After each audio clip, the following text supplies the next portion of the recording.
Saharan dust is a mixture of sand and dust from the Sahara, the vast desert area that covers most of North Africa. The dust comes from the Sahara Desert in northern Africa.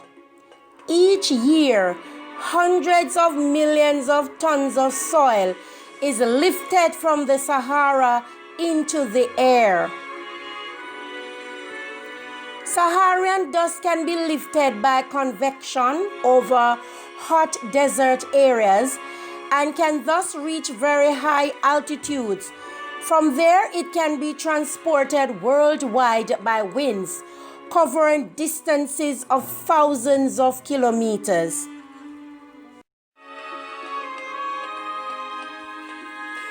This dust cloud drifted across the Atlantic and is now spreading over the Caribbean region.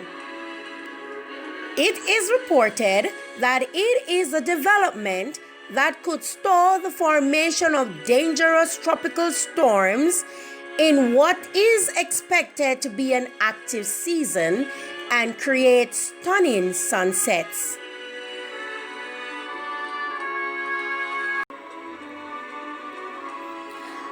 Asthma sufferers get the brunt of the blow when the Saharan dust hits. People with allergy issues also suffer. Symptoms can include trouble breathing, asthma attacks, incessant sneezing, swelling of the throat and eyes, coughing, watery and itchy eyes, runny and stuffy nose.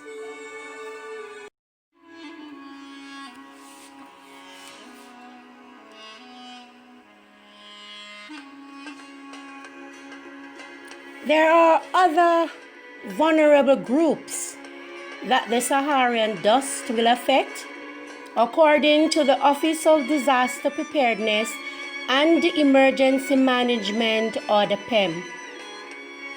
These are the persons with other health conditions, people with cardiovascular disease, diseases of the heart and blood vessels, people with other lung diseases, children and teenagers, older adults. Research indicates also that obesity or diabetes may increase risk. New or expectant mothers may also want to take precautions to protect the health of their babies.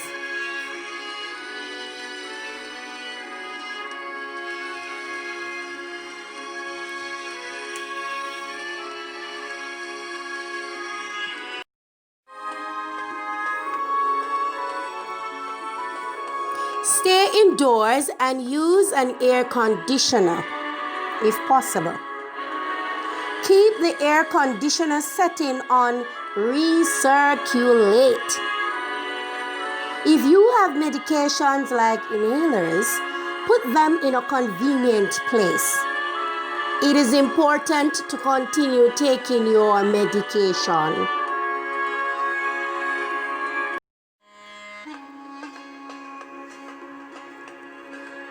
According to the supermodel forecast of the Saharan dust, the phenomenon should affect the island of Jamaica for a week or two after it arrives on Monday, June 22nd.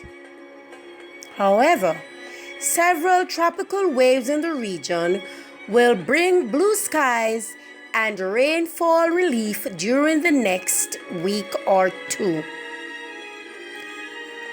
Then the phenomenon might reach the Gulf of Mexico and parts of the United States next week.